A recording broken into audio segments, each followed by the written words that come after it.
नम नम नम नम म्हणून काहीतरी ते विष उतरलं. मला रात्रभर झोप लागली नाही. मी पेपर देऊन आलो. संध्याकाळी तीच व्यक्ती मला समोर दिसली.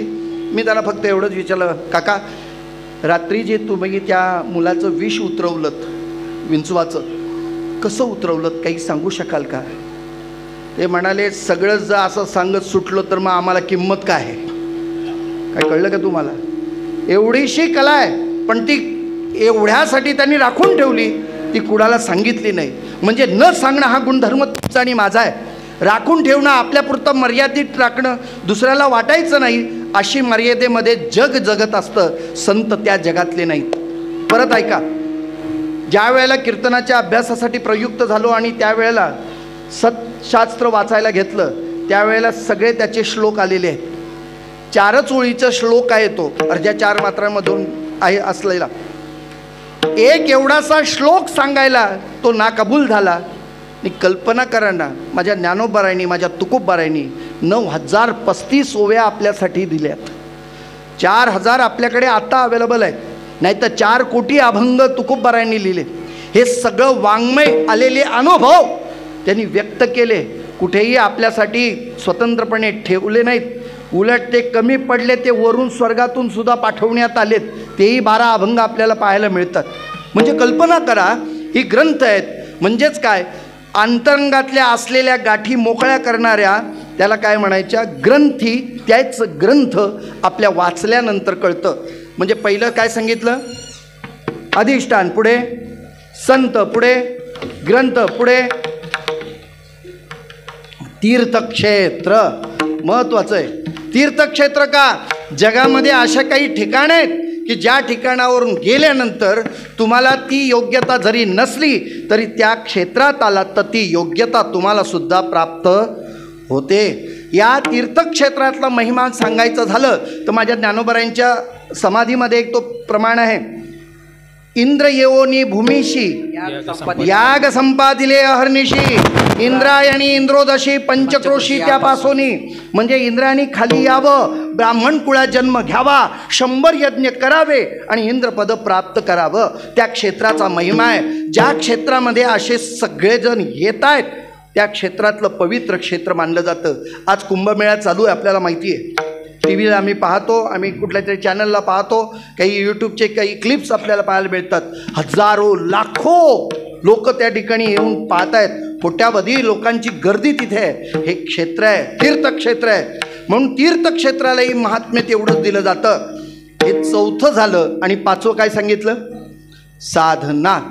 आम्हाला कोणताही प्रवास जर करायचा झालं तर त्यासाठी कुठल्या नाही कुठल्या तरी साधनांचा वापर करावा लागतो. एक तर चालत जा, सायकलवर जा, 2 व्हीलरवर जा, 3 व्हीलरवर जा, 4 व्हीलरनी जा, ट्रेननी जा, मेट्रोनी जा, विमानाने जा, हेलिकॉप्टरनी जा, पण प्रवास मार्गासाठी साधना लागते. तसं जीवाचं देवापर्यंत जाणं, या जाण्याच्या प्रवासामधले आयुष्याच्या मध्ये जी साधना आहे, आयुष्याच्या साधने, सच्चिदानंद पदवी घेणे, तिथपर्यंत जायचं असेल तर ती साधना करावी लागेल. ही साधना तुमच्या आणि माझ्या दृष्टीने सरळ सोपी वाटत असली तरी ती सोपी नाही. सरळ एकीकडे म्हटले, ज्ञानदेव म्हणे नाम हे सुलभ, पुढे काय, सर्वत्र दुर्लभ विरळा जाणे. म्हणजे साधना सोपी वाटते, नामसंकीर्तन साधन पै सोपे म्हणणारे तुकोबाराय शेवटच्या चरणात म्हणतात, तुका म्हणे सोपे आहे, पण पुढे काय, शहाणा तो धनी घेतो येथे, तोच मालक होऊ शकतो. म्हणजे साधना दिसायला साधी सोपी असली तरी ती कठीण आहे. पण तो निग्रह जर धरला, आग्रही झाला आणि साधनेवर आरूढ झाला तर त्याचे फायदे किती आहेत त्याचा विचार आज करायचा आहे. जगद्गुरू तुकोबारायांच्या पुढे असलेले काही मंडळी जगद्गुरू तुकोबारायांना विचारतात, महाराज आपण एका सर्वसामान्य जीवाच्या अनुषंगाने आपला प्रवास सुरू झाला. आज परमार्थाची एक अत्यंतिक उंची आपण गाठलीत. ज्या उंचीपर्यंत आपण गेलात की जिथं परमात्म्याने स्वतः यावं आणि तुम्हाला घेऊन जावं, नवे नवे देव तुमच्या जवळ राहतो, उठतो, बसतो, असं महात्म्य तुमच्यामध्ये आम्हाला जे पाहायला मिळालं. मग यासाठी तुम्ही काय केलं किंवा काय करता आहात? तुकाराम महाराज म्हणतात, ज्याच्यासाठी मी आलो ती साधना मी करणारच. कशी करणार? अभंगाचं पहिलं करूयाची कथा नामा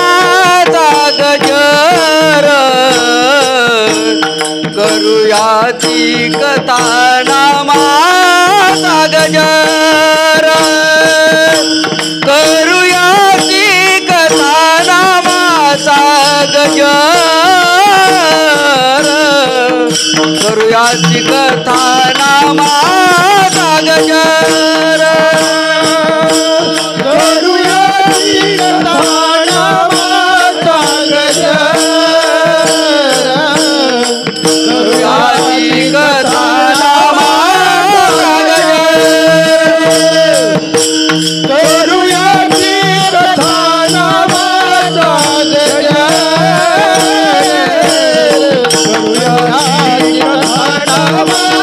करुयाची कथा नामाचा गजर करुयाची कथा नामाचा गजर करुयाची कथा नामाचा गजर करुयाची कथा नामाचा गजर करुयाची कथा नामाचा गजर करुयाची कथा नामाचा गजर करुयाची कथा नामाचा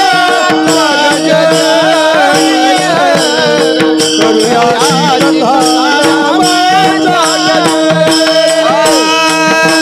आम संसार काय करी आम संसार काय करी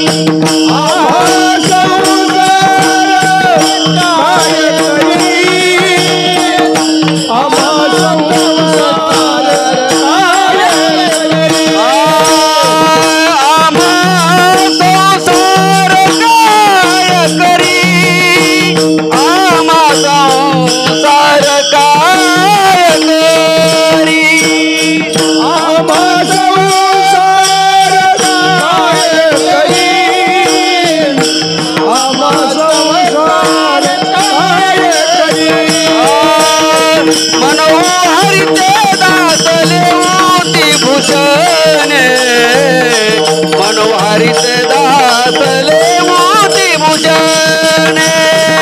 मनोहारिते दासले मोती भूषण मनोहारिते दासले मोती भूषण मनोहारिते दासले मोती भूषण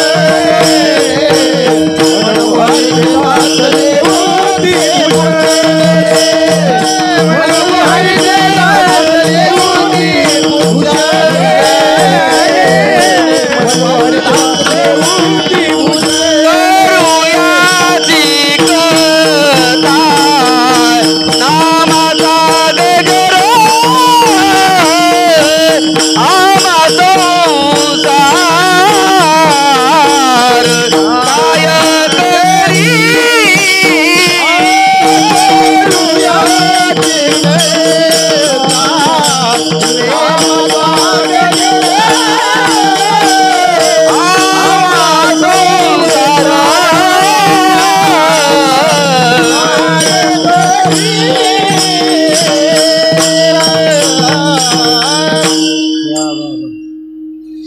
जगद्गुरु तुकोबारायांच्या अभंगाचा न्याय द्यायचं झालं तर ते कठीण आहे. कारण का महाराजांचा एक अनुभव आहे. संसारातले अनुभव आणि परमार्थातले अनुभव मी दोन वेगवेगळ्या पद्धतीचं चिंतन मांडतोय. संसारातला एकाचा दुसऱ्याला अनुभव लागत नाही, पण परमार्थातला अनुभव याचा त्याला आल्याशिवाय राहत नाही. समान अनुभव परमार्थात आणि वेगवेगळे अनुभव संसारात. मी एक उदाहरण देतो म्हणजे लगेच लक्षात येईल. म्हणून मला असं वाटतंय की कोणतंही चॅनलमधलं तुम्ही जर सिरियल पाहत असाल तर त्याच्या अगोदर एक आपल्याला नोटीस येते, माहिती आहे? हे काल्पनिक गोष्टीवर आधारित असून यातले पात्र हे काल्पनिकच आहेत. यदा कदाचित तुमच्या जीवनाशी त्याचा, बोला आता काय असेल ते, तो योगायोग समजावा, बरोबर की नाही? म्हणजे सगळे काल्पनिक आहेत. तो अनुभव त्यांना आला तो आपल्याला येईलच असं नाही.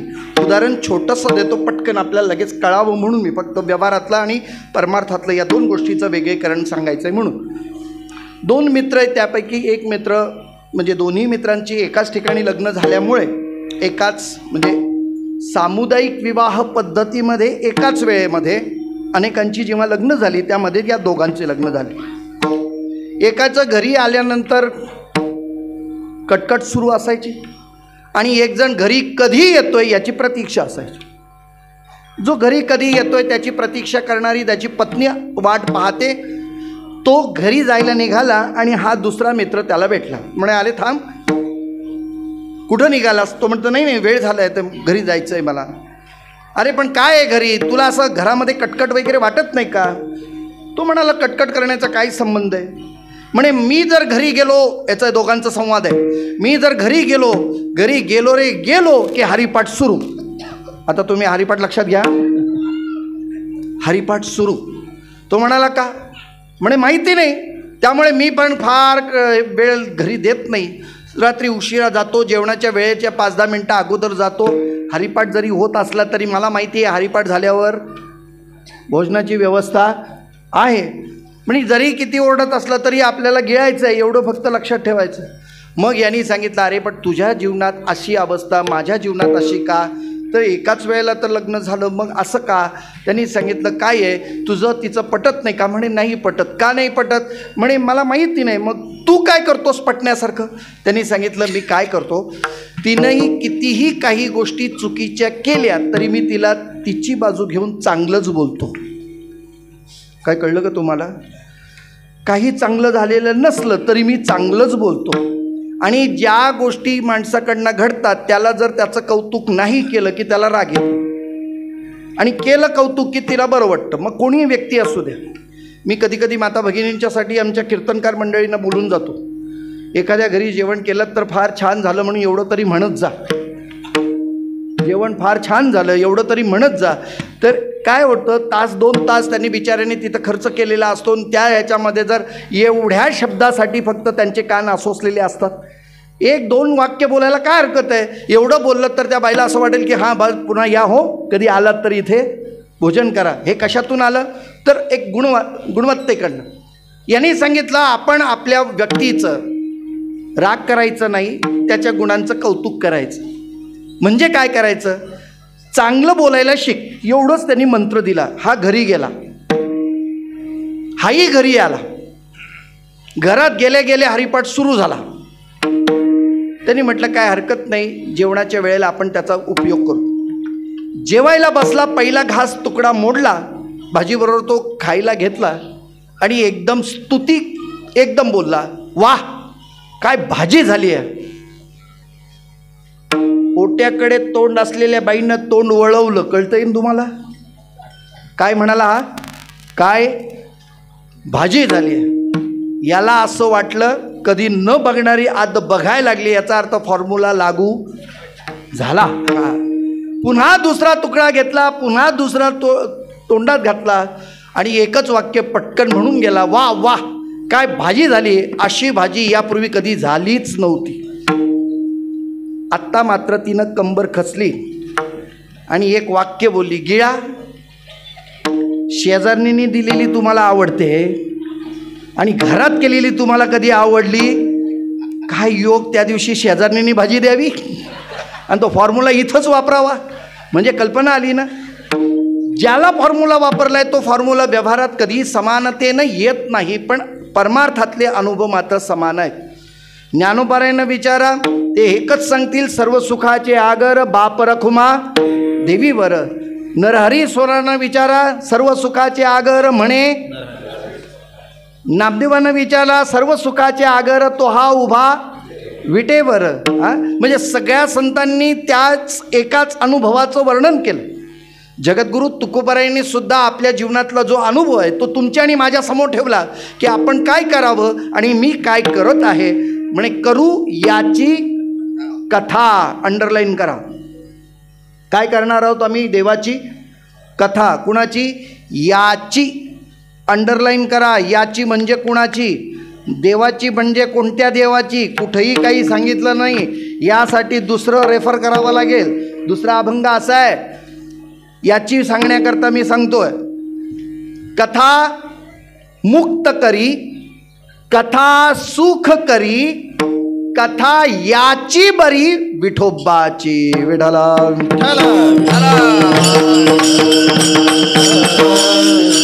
काय प्रमाण आहे? कथा सुख करी कथा मुक्त करी कथा याची बरी विठोबाची.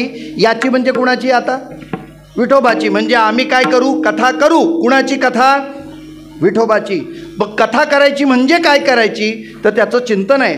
कथा कशाला म्हणतात ते पहिलं समजून घेऊया. कथा त्रिवेणी संगम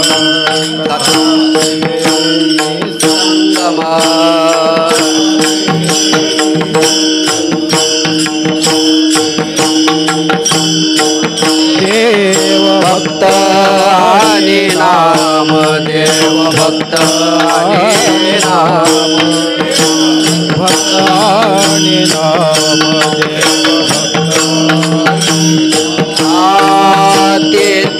ते उत्तम ते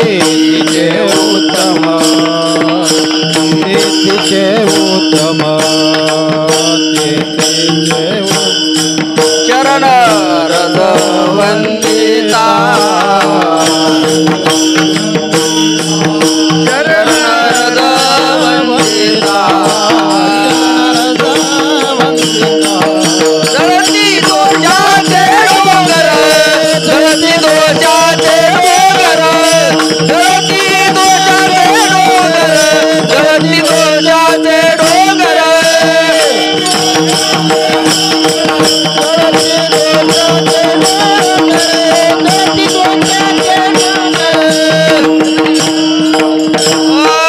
कथा त्रिवेणी संगम देव भक्त आणि नाम तेथीच उत्तम चरण रज वंदिता. कथा त्रिवेणी संगम देव भक्त आणि नाम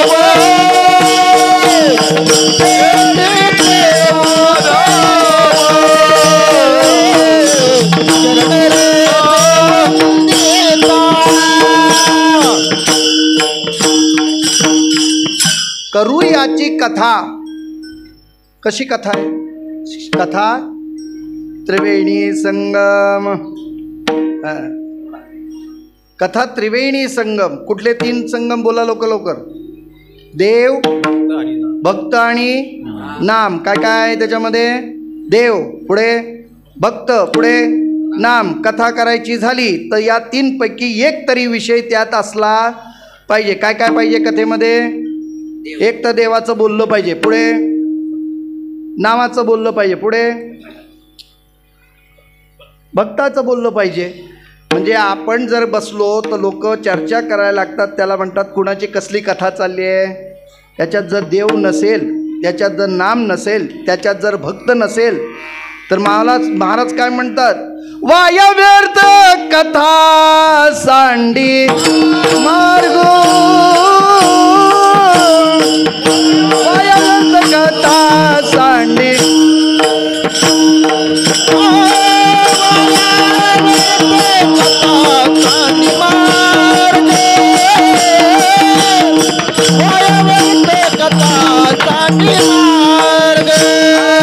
म्हणतो नवनीता जगे अनंता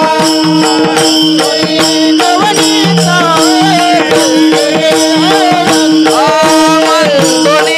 नवनीता जगे अनंता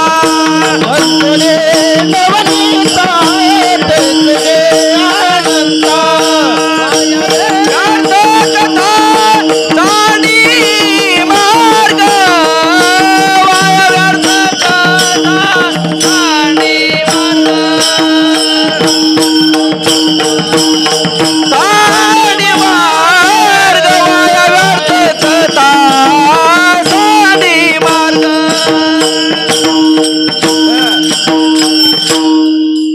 वाया व्यर्थ कथा सांडे मार्ग म्हणजे वाया जाणं, फुकट जाणं. जी गोष्ट आपण रात्रभर जरी किती बोलत बसलो, त्याच्यात देव नाही, त्याच्यात भक्त नाही, त्याच्यात देवाचं नाम नाही, ती कथा काय झाली नाही. व्यर्थ कळली का तुम्हाला? अजून वेगळ्या भाषेत सांगतो व्यर्थ कसं आहे ते. वाया जाणं कसं आहे, व्यर्थ कसं म्हटलं जातं. एका महाराजांनी पंगत होती त्याची, 5 किलो तुपाचा डबा आणला, पण त्या थंडीच्या दिवसात तूप गोठलो. बायकोला सांगितलं चुलीवर ठेव, जरा थोडंसं जाळ दे, तूप थिजलं म्हणजे थिजलेलं तूप जरा पातळ झालं म्हणजे वाढायला सोपं झालं. पंगत पडली, सगळी पानं वाढली गेली, पदार्थ वाढायला सुरुवात झाली. बायकोला सांगितलं होतं, बायकोने चुलीखाली जाळ दिला, ते गोल तोंडाचं असं रुंद तोंडाचं पातेलं ते स्टीलचं, त्याच्यात ठेवलेलं तूप. तिनं आपली मशिरी चालू केली, मुंबई गोवा ती सुरुवात झाली. आणि मग आता ते झालं असेल असं गृहीत धरून तिने ते उचललं. आता ज्या बोटात ते बोट माखलं होतं ते बोट त्या कामी आलं नाही. तिच्या हातातलं तेलकट असलेलं तो डबा सांडला, पडल्यानंतर सगळं ते तूप वाहून गेलं. बरं, ती स्वयंपाकातल्या चुलीची खोली म्हणजे ती काही एवढी सारवलेली वगैरे बाकी नव्हती, सगळं वाया गेलं किंवा फुकट गेलं. तिने ते उचललं आणि मोरीत आणून ठेवलं. ज्या नवऱ्यानं तूप वाढण्याकरता तो आतमध्ये आलं भांडं घेऊन, म्हणे तुपाचा डबा कुठं आहे, तिनं सांगितलं ते आतमध्ये बाथरूममध्ये आहे. तो म्हणतो बाथरूममध्ये कशाला ठेवलं, आता ते रिकामं डबं राहिलं, त्याचं काय काम होतं, आता ते धुण्याच्या विगतेच. तो जाऊन पाहतो त्याच्यामध्ये तूप नाही. तो विचारतोय तिला, तूप कुठं, काय केलंस? म्हणे सांडलं कसं असं म्हणून त्याला राग आला. 2 कानसाळात मारल्या तिच्या. ती म्हणते मारता कशाला, वाढून पण संपणार होतं आणि सांडून पण, मग दोन्हीकडनं संपवायचंच होतं ना. वाढून पण संपणं आणि सांडून पण फरक आहे का नाही? तुम्ही लवकर बोला ना. वाढलं तर कुणाच्या तरी मुखी लागेल, सांडून गेलं ते वाया गेलं, एवढं तरी कळलं आपल्याला. म्हणून या ठिकाणी वाया जाणं उपयोगाचं नाही. आपण रात्रभर जरी किती चर्चा केली त्याच्यामध्ये देव भक्त आणि नाम नसेल तर ती कथा होत नाही. आणि कथा काय करते याचं एक चिंतन तुमच्या पुढे मांडतो. सर्वसाधारण माणसाला कथा मुक्त करण्याच्या निमित्ताने सिद्ध ठरते. कथा तुम्हाला सुख देते. उदाहरण सांगायचं झालं तर कथेचं सुख अल्पशा वेळेत सांगतो, अगदी 1 मिनिटात 2 मिनिटामध्ये. काय झालं, सुदेव ब्राह्मण राजा भीमकाच्या घरी आला. त्याची मुलगी उपवर झाली होती रुक्मिणी. आणि राजा भीमकाने यथोचित त्याचं स्वागत केलं, आतिथ्य केलं, त्याला बसायला स्थानपान वगैरे दिलं, खाणं पिणं सगळं दिलं गेलं. आणि त्यानंतर घटना अशी घडली की त्या राजाने, भीमक राजानं बसायला दिल्या कारणाने तिथे बसायला सुरुवात म्हणजे कथेला सुरुवात झाली. राजा भीमक ज्या वेळेला विचारतोय की काय अहवाल काही सांगा इकडचं तिकडचं, राजा भीमकाला सांगत असताना सुदेव ब्राह्मणाने भगवान कृष्णाचं चरित्र वर्णनाला सुरुवात केली. सुंदर कृष्ण कसा आहे, त्याची काय योग्यता वगैरे वगैरे सांगायला लागलं. आणि राजाला सांगत असताना त्याची मुलगी रुक्मिणी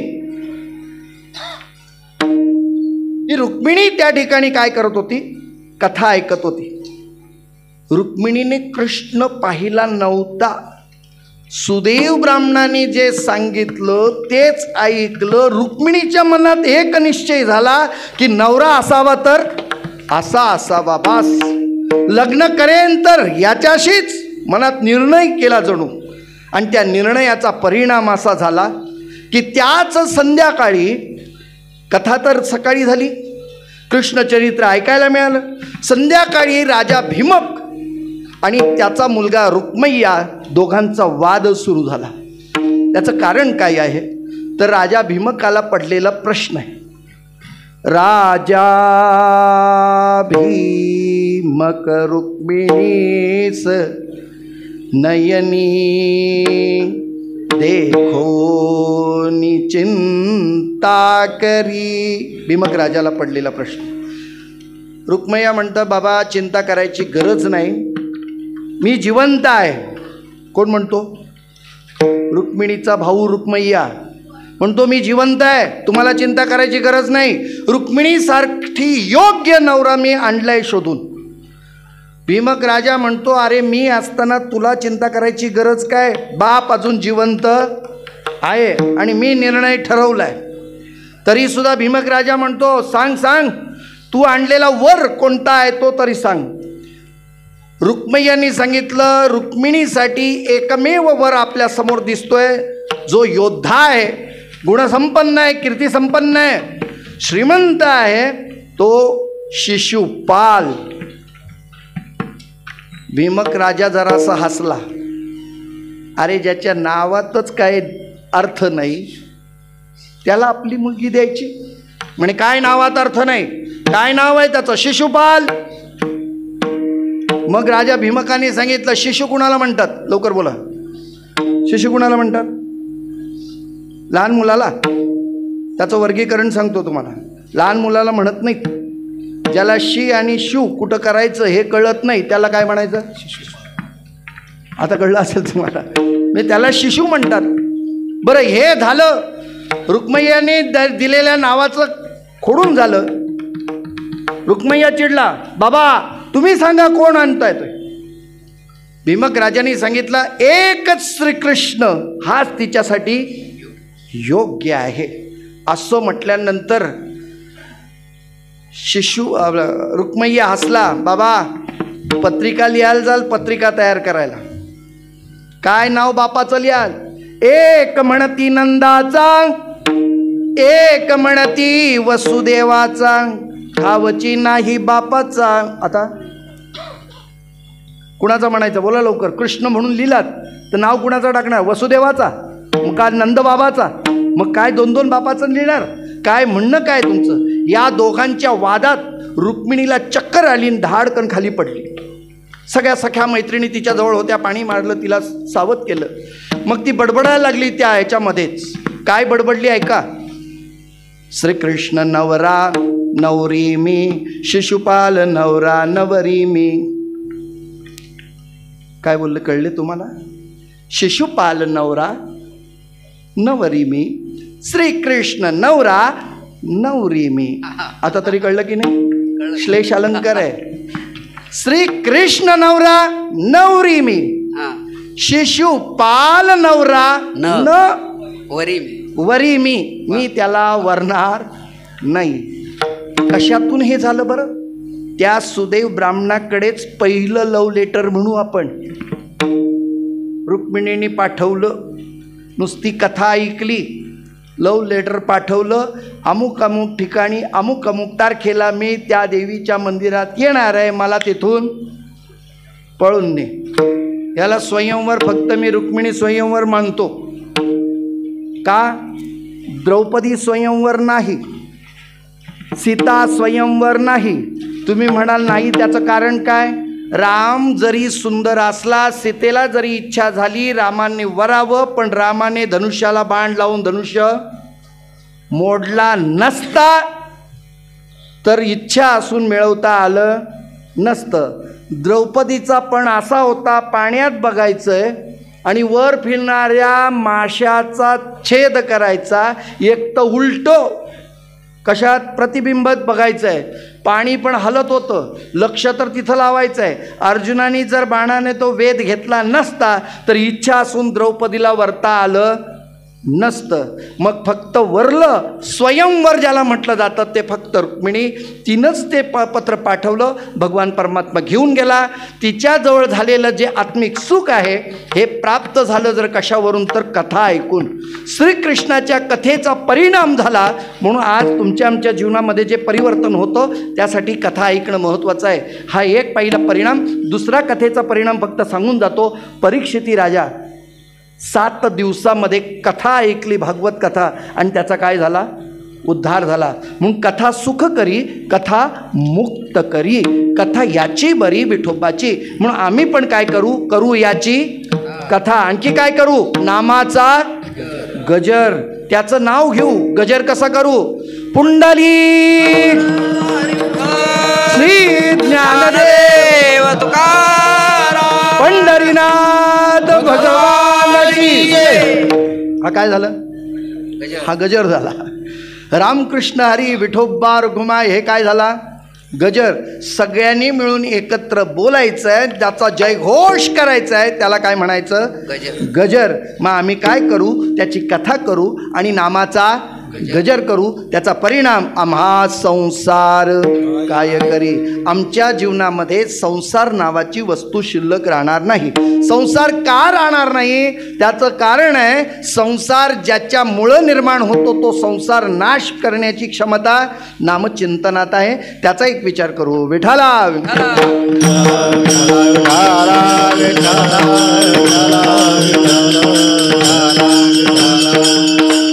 कोणता संसार आहे? त्या संसाराची व्याख्या पटकन एक दोन सांगून जातो. संसार कशाला म्हणायचं? आगाव उपजणे आणि निमणे हे साचची पै मानणे या लागी म्हणे संसार हण.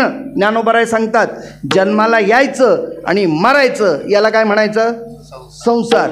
म्हणून पंढरीशी जा रे. जन्माला आलात ना, मग पंढरीशी जा हा एक अर्थ. आणि या देहाला येणं म्हणजेच काय करायला? संसाराला येणं. आली या संसारा उठा वेग करा, शरण जा उदारा पांडुरंगा. म्हणजे जन्माला यायचं मरायचं याला संसार म्हणायचं असेल तर कसं? पुनरुपी जननम पुनरुपी मरणम पुनरुपी जननी जठरे शयनम इह संसारे खल दुस्तारे कृपया पारे पाहे मुरारे भज गोविंदम भज गोविंदम भज गोविंदम मूढमते. करपट्टन्यासमध्ये आपल्याला पाहायला मिळतं.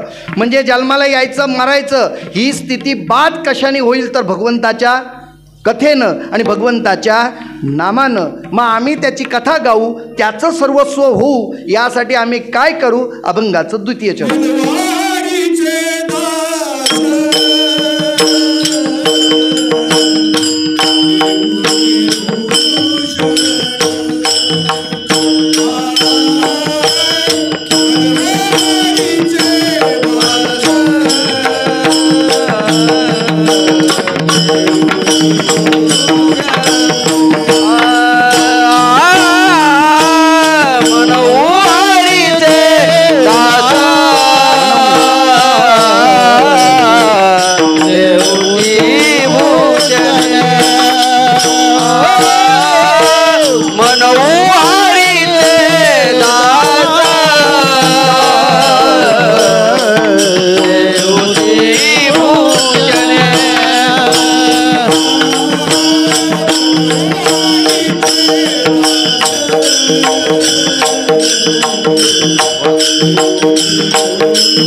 जगामध्ये दोनच ठिकाणं अशी आहेत की जिथे आपण स्वतःहून म्हणू शकतो.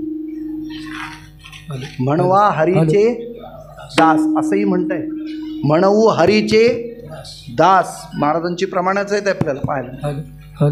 आपण देवाचं एकदा म्हणवून घ्या बघा तर खरं. एकदा म्हणून तर घ्या. काय परिणाम असेल तो. कुणाचं म्हणवून घेणं इतकं सोपं नसतं. सगळ्या गोष्टी कराव्या लागतात म्हणवून घेताना. एखादी स्त्री म्हणाली मी तुमचीच आहे, पण तुमच्या नावाचं मंगलसूत्र घालणार नाही, तुमच्या नावाचं कुंकू लावणार नाही, असं म्हणता येतं का? मग नाही. जर म्हणवून घेत असाल तर त्याच्या लागणाऱ्या आवडी निवडी सगळ्या गोष्टी पारखाव्या लागतात. देवाला काय आवडतं या गोष्टीकडे लक्ष केंद्रित केलं पाहिजे. देवाचं म्हणवून घेण्यासाठी सुद्धा जीवावर उदार व्हावं लागतं. देह सोडावा लागतो. भक्ती करायची इतकं सोपं नाही आहे. म्हणून 3 गोष्टीचं समर्पण होतं तेव्हाच ती खऱ्या अर्थाने म्हणवता येतं. पहिली गोष्ट, स्त्री जेव्हा आपल्या पुरुषाला ती वरते, ज्या पुरुषाला त्याला सर्वस्व बहाल करते, पहिलं देते ते शरीर. नुसतं ते जाऊन चालत नाही, नुसत्या शरीराने काही क्रिया होत नाहीत. दुसरं आहे तिचं नाव घेते, त्या पतीचं आपल्या नावापुढे त्याचं नाव लावते, म्हणजेच त्याचं नाव उच्चार करते, म्हणजे दुसऱ्यांदा तिचं नाव समर्पण करते. थोडक्यामध्ये समर्पिली वाणी. पहिलं सांगितलं देह समर्पिजे देवा, हा पहिला प्रकार देह. दुसरं वाणी समर्पण. एवढ्यातही चालत नाही, तिचं मन सुद्धा त्याला अर्पण केलं जातं. हे जसं आहे मन हा मोगरा अर्पुनी ईश्वरा. समर्पण करायचं झालं तर मन द्यावं लागतं, वाणी द्यायला लागते, देह द्यावं लागतं. हे सगळं दिलं तर ते समर्पण होऊ शकतं. म्हणवू हरीचे दास. किती म्हणवताना किती कठीण आहे एवढं बघायचं असेल तर एकाच वाक्यात मी उत्तर सांगतो तुम्हाला. गंधमार्दन नावाचा वानर कुंभकर्णाच्या बगलेत सापडला. त्याला स्वतःचा सुगंध होता.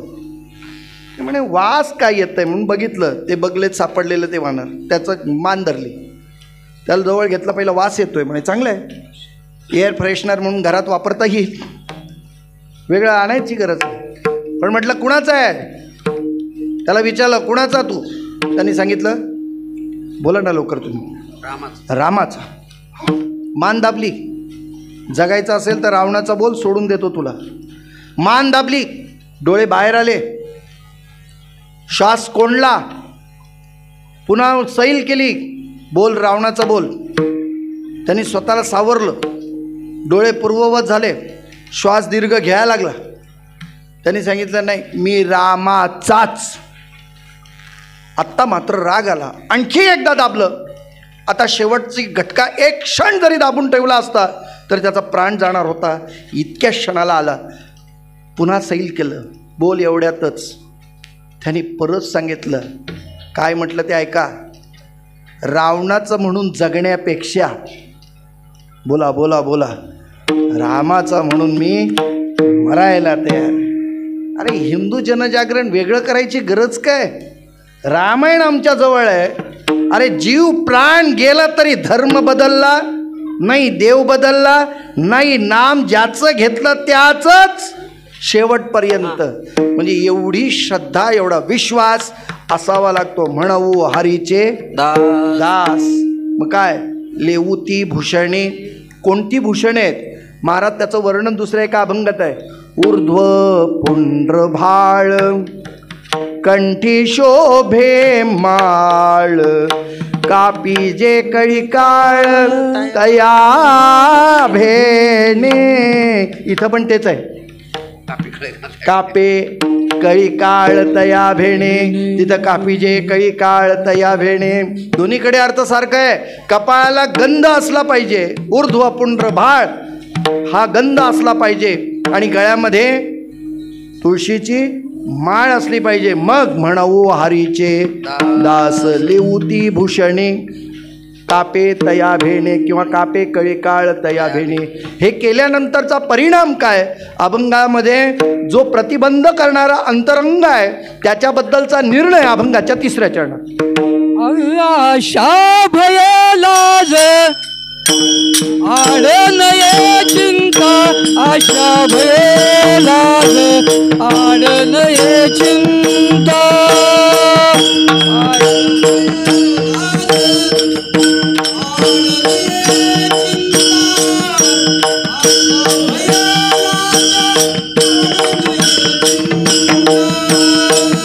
आशा भय लाज आडनये चिंता आशा भय लाज आडनये चिंता आशा भय आशा नये चिंता भय लाज आडनये चिंता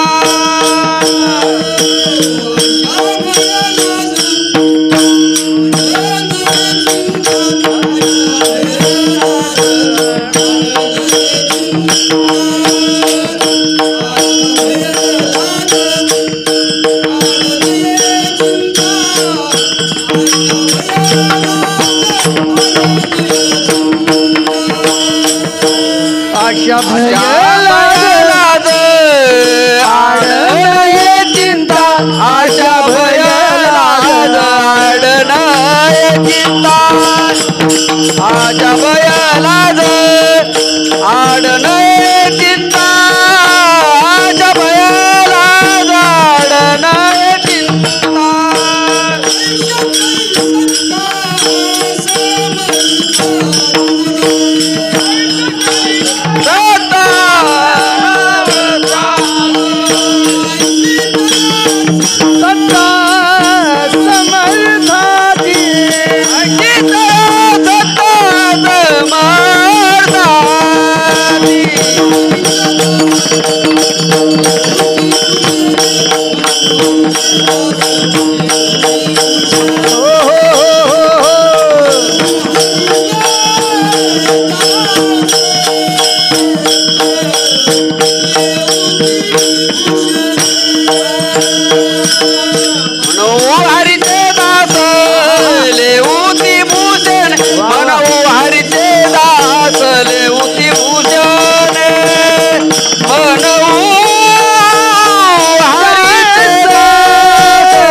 म्हणू हरीचे दास.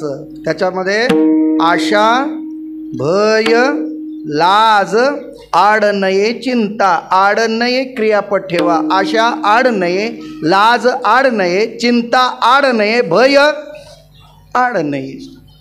या सगळ्या गोष्टी जर काढून टाकायच्या असतील तर देवाचं नामस्मरण करा, म्हणजे आशा संपून जाते. का?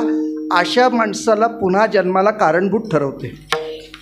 आमचा जन्म जर गेला कशामुळे? सर्व सुखाची आशा जन्म गेला. या जन्मात नाही, ह्या वेळेला नाही तर पुढच्या वेळेला, ह्या वर्षी नाही तर पुढच्या वर्षी. काही नाही काहीतरी माणूस जगतो कशावर? तर ते कीर्तनकारांचं घेऊन, नाही बाकीच्यांचं सोडा. ह्या वर्षी तारीख दिले, पुढच्या वर्षी देते की नाही ही पण काय आहे? आशाच.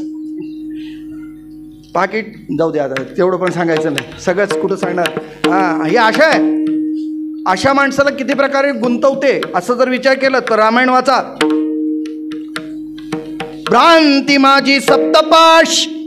किती पाश आहेत? 7. अहम दारा द्रव्य पाश, स्वजन गृह पुत्र पाश, आशा पाश 7वाम. या सप्तपाशाची निवृत्ती रामनामे करी मारुती. 7 पाश आहेत. अहम म्हणजे बोला ना, बोला. मी जात नाही माणसाचं. काय झालं तर म्हणतो हे सगळं कुणामुळं? बरं, तो हात पण कुठं लावतो? कुठं लावतो? बोला लवकर. छातीवर हात लावतो की नाही? एवढं तरी कळावं. असं नाही म्हणत मी, असा मी नाही म्हणत. कुठं म्हणतो? आणि तो आहे कुठं? सगळ्यांच्या हृदयात कोण आहे? अरे तोच आहे. पण याला असं वाटतं का मी? हां, आणि कुठेही मी माणसाला अडचणीत आणतो. मुक्त होता परी बळे झाला बद्ध, घेऊन या छंद माझे. मी आणि माझं याच्यामध्ये माणूस अडकतो. मी मध्ये अडकतो. कसं? एकच छोटंसं उदाहरण पटकन सांगून जातो, धावतं. एका मूर्तिकाराने 100 मूर्त्या तयार केल्या आणि त्याचा मृत्यू समोर आलेला त्याला दिसला दारात, असं म्हणतात बरं का, मला काही माहिती नाही कारण अजून आलं नाही. ज्याचं मरण जवळ आलंय त्याला तो काळ दिसतो. अगदीच नाही कळलं तर तुमच्या लक्षात येते कुत्री विचित्र ओरडायला लागली की लोक म्हणतात बहुतेक कुणाचा तरी नंबर का कारण त्या कुत्र्याला फक्त काळ दिसतो, एवढं लक्षात ठेवा. चला, मला का सांगायचं आहे, त्या माणसाने ओळखलं आपल्या दारात तो यमदूत आलेले आहेत, आता ते आपल्याला नेतील. त्यांनी काय केलं, 100 मूर्त्या आपल्याच बनवल्या होत्या, त्याच्यामध्ये 101 मूर्ती म्हणून स्वतःला स्वतः अडकवून घेतलं. तो यमदूत आला, घर नंबर बरोबर आहे, घर बरोबर आहे, व्यक्ती आलं, व्यक्ती दिसायला आता 101 झाल्या होत्या, किती 100 आणि हा एक म्हणजे किती झाल्या 101. बरं न्यायचं कुणाला, त्याला प्रश्न पडला. त्यांनी ताबडतोब फोन केला यमराजाला, यमराज आम्हाला काही सापडत नाही, यातला नेमका कुणाला हात लावायचा आणि कुणाला न्यायचं कळत नाही, तुम्हीच या. यमराज स्वतः आला, यमाने पाहिलं, त्यालाही काही सापडत नाही. त्याला असं वाटायला लागलं आत्ता बहुतेक आपल्याकडनं हा निसटला, कारण आता हा काय आपल्या हाताला लागणार नाही. मग कधी कधी म्हणतात ना, यम आला होता पण नाही, काळ आला होता पण वेळ आली नव्हती, कधी कधी वेळ आली होती पण काळ आला नव्हता, तसा हे प्रकार आहे. यमराज सुद्धा परत मागे जायला निघणार, एवढ्यात नारद महर्षी आले. नारदाने विचारलं, यमराज स्वतः तुम्हाला यावं लागलं, यमदूतांना पाठवलं तरीसुद्धा नाही आणि तुम्ही स्वतः आलात, असा माणूस तरी कोण आहे? त्यांनी सांगितलं असा माणूस आहे जो या 100 तो अडकून बसला आहे पण सापडत नाही. म्हणे कोण आहे? माणूसच आहे ना. माणूस म्हटला की तो सापडणार, तुम्हाला बघायचं आहे म्हणे चला. मग नारद आतमध्ये गेले आणि त्या मूर्तीची परीक्षा करता करता एक वाक्य बोले, वा वा काय ब्रह्मदेवाची कमाल, आत्तापर्यंत एवढ्या मूर्ती बनवल्या आहेत का एकसारख्या? नाही, बघा ना तुम्ही आजूबाजूला तरी नाहीच ना. पण या ब्रह्मदेवानी 101 मूर्ती एकसारख्या बनवल्या. काय ब्रह्मदेवाची कमाल आहे. गुणगौरव कुणाचं चाललंय? ब्रह्मदेवाचं. कोण गातोय? नारद. ज्याने ह्या मूर्त्या बनवल्या त्याला गप्प बसवतोय का? तो उतरला खाली, आहे कोण तू? ह्या मूर्ती ब्रह्मदेवानी बनवल्या नाही, ह्या कोणी बनवल्यात? आता तरी कळलं असेल. नारदांनी सांगितलं, हा बघा गिऱ्हाईक आला तुमचा बाहेर. कशातून आला हो? मी मध्ये. असा हा एक पाश सांगितला. आता सगळे 6 सांगत बसलो तर अजून तिथे वेळ जाईल. मी 7 पाश आहेत. कोणते कोणते? अहम, दारा, दारा म्हणजे बायको. आता महाराज इथं या ठिकाणी उपस्थित आहेत. खरं तर मोठ्या एवढ्या अधिकारी पुरुषांसमोर आम्ही बोलणं वक्तव्य बरोबर नाही, पण तरीसुद्धा त्यांच्या मुखातून काही गोष्टी ऐकल्या त्या आपल्या बोलून जातो. त्यांच्या वयोवृद्ध असलेल्या मंडळीने आम्हाला सांगितलं लहान असताना, ती एक आठवली. दारा काय म्हणतात माहिती आहे बायकोला? धनानी भूमी पशुवश्च गोष्टी भार्या गृहदारी. बायको कुठपर्यंत येते बोला लवकर? घराच्या दारापर्यंत. आणि लोक स्मशानापर्यंत, जनस्मशानी तिथपर्यंतच. दारा कुठपर्यंत? दारापर्यंत घराच्या, म्हणून तिचं नाव काय? दारा. दुसरं एक गोष्ट अशी घडलेली घटना बाबा सांगायची. असे एका माणसाने आतमध्ये मेला, त्याला आंघोळी करता बाहेर काढायला गेले. 2-4 माणसांनी त्याला उचलून बाहेर आणायचा प्रयत्न केला. पुढच्याचा पाय सरकला, त्याचं डोकं त्या दरवाजावर आदळलं आणि मेलेला माणूस जिवंत झाला. तो म्हणतो मला नेता कुठं? सगळे घाबरले, पळापळ सुरू झाली. अरे मेलेला जिवंत झाला. मग काय झालं? तो जिवंत झाला खरा, पण आता अडचण अशी झाली की 6 महिने तो जगला. 6 महिन्यांनी परत तो मेला. त्यावेळेला मात्र बाहेर काढताना ती बायको पहिली दारात उभी राहिली आणि म्हटली, इथून जरा सावकाश न्या. आता तरी कळलं असेल तर बरं होईल.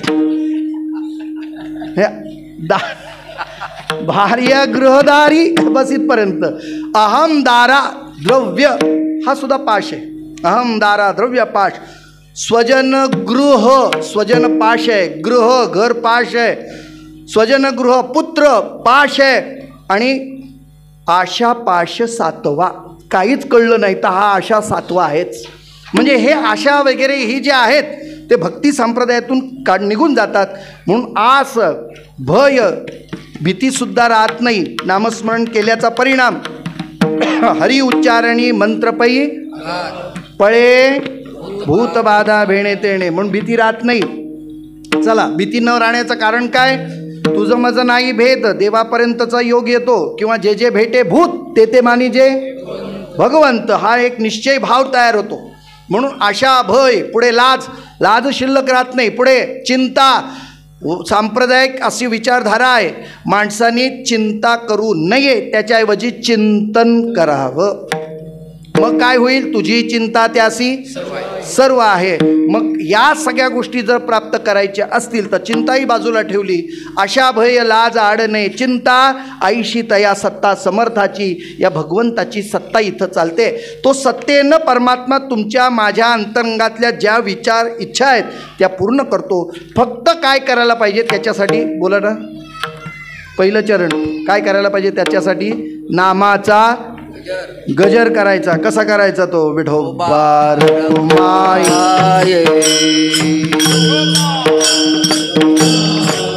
जय जय विठोबा रखुमाई, जय जय विठोबा रखुमाई, जय जय विठोबा रखुमाई, जय जय विठोबा रखुमाई, जय जय विठोबा रखुमाई, जय जय विठोबा रखुमाई, विठोबा रखुमाई, जय जय विठोबा रखुमाई, जय जय विठोबा रखुमाई, जय जय विठोबा रखुमाई, कुंडली गौरदान ज्ञानदेव रखुमाई, जय जय जय रखुमाई, जय जय रखुमाई,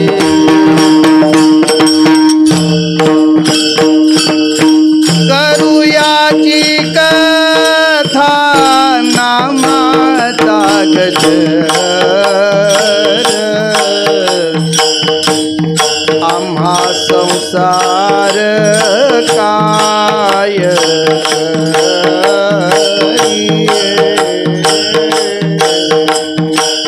म्हणू हरिच दास लेऊती भूषण, कापे कळी काळ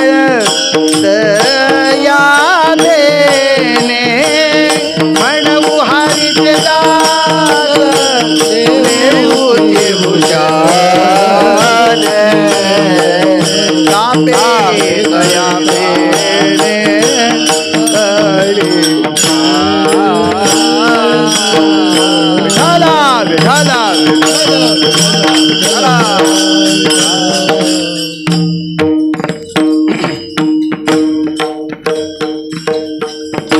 एखादी साधना, त्या साधनेला आरूढ झालो, साधनेचा निश्चय केला तर ती साधना आपल्याला फळ दिल्याशिवाय राहत नाही. पाण्याचा थेंब नळातून खाली पडता पडता पडता त्याचं सातत्य इतकं असतं की सारखं पडून पडून त्या पाण्याला काही वजन नाही त्या थेंबाला, पण सातत्य राहिल्यामुळे खाली असलेल्या लादीला सुद्धा काय होतं? छेद देतं. तुम्ही RCC वर्क केलेल्या बिल्डिंगमध्ये जर राहत असाल, चूक ठोकायला गेलात तर चूक लागत नाही, ड्रिल लावावी लागते तर ते चूक वगैरे मारता येते. पण त्याच घरामध्ये यदा कदाचित बाहेरच्या बाजूला वड पिंपळाचं जर झाड उगवलं असेल तर त्या मुळ्या, बोला बोला आता तरी, हारे आत येतात. कुठला ड्रिल वापरतात हो? त्या मुळीमध्ये ताकद तरी आहे का? बोट लावलं तर तुटून जाईल एवढं ती मूळ नाजूक असतं. पण ओले मूळ छेदी खडकाचे अंग, तो खडक कठीणातला कठीण, त्याला सुद्धा तोडण्याची ताकद आहे. तसा नेम कोणताही करा, साधा करा, सोपा करा, पण कायमस्वरूपी असलंय. तुका काय म्हणणे, पडता जड भारी नेमा नेमा न टळे निर्धारी, हाची नेमा आता न फिरे माघारी. म्हणून पंढरीचा वार करी वारी चुकू नये दिया, नेम आहे हा, नेम आहे. तसं महाराज म्हणतात साधनेमध्ये आपण जर नियमाने केलात तर ते करत असताना यदा कदाचित एखादा व्यत्यय येत असेल तर त्या व्यक्तीला सुद्धा बाजूला ठेवा. अभंगाचं शेवटचं, तुका म्हणे करू आयशियाचा संग, तुका म्हणे करू आयशियाचा संग,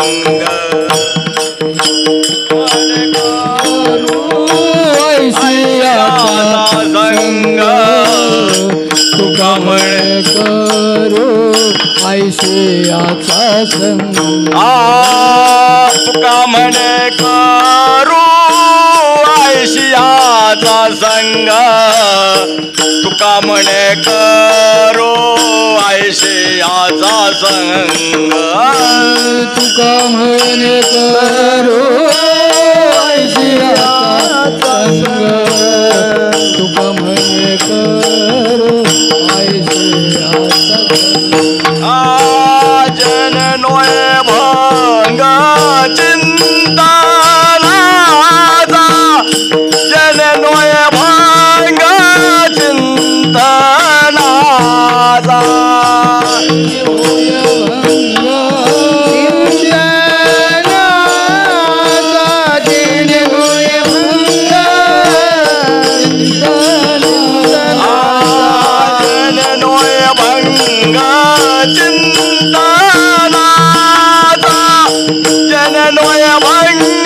भूषण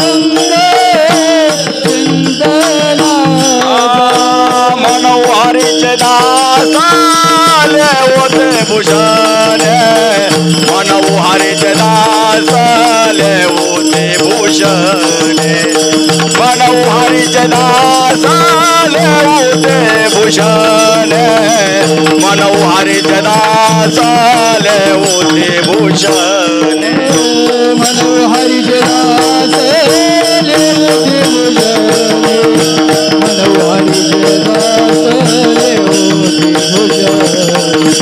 मनोहरीचे दास लेवते भूषण, मनोहरीचे दास लेवते भूषण.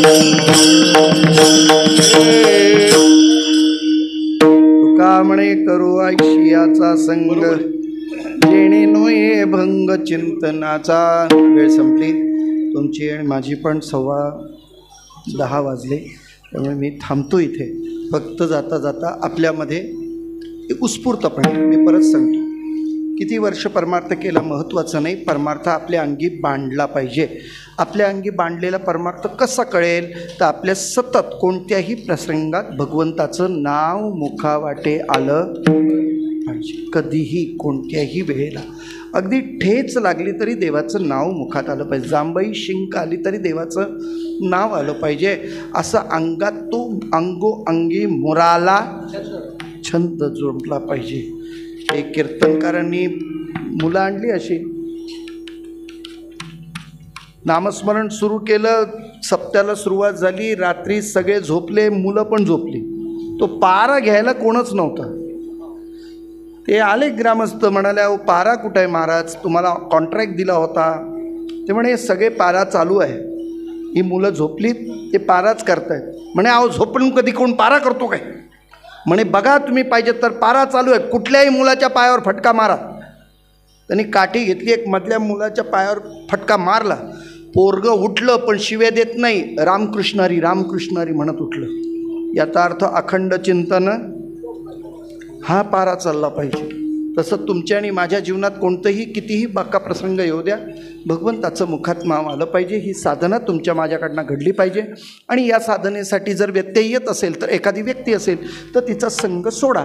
म्हणजे तिच्यामुळे जर परमार्थात बाधा येत असेल तर परमार्थ त्याला बाजूला ठेवा आणि परमार्थ करा.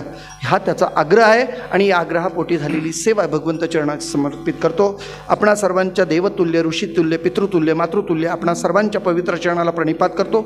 उपस्थितांमध्ये सुंदर गायनाचार्य, मृदुंगमणी, कथा कीर्तनकार, प्रवचनकार मंडळी या ठिकाणी उपस्थित आहेत.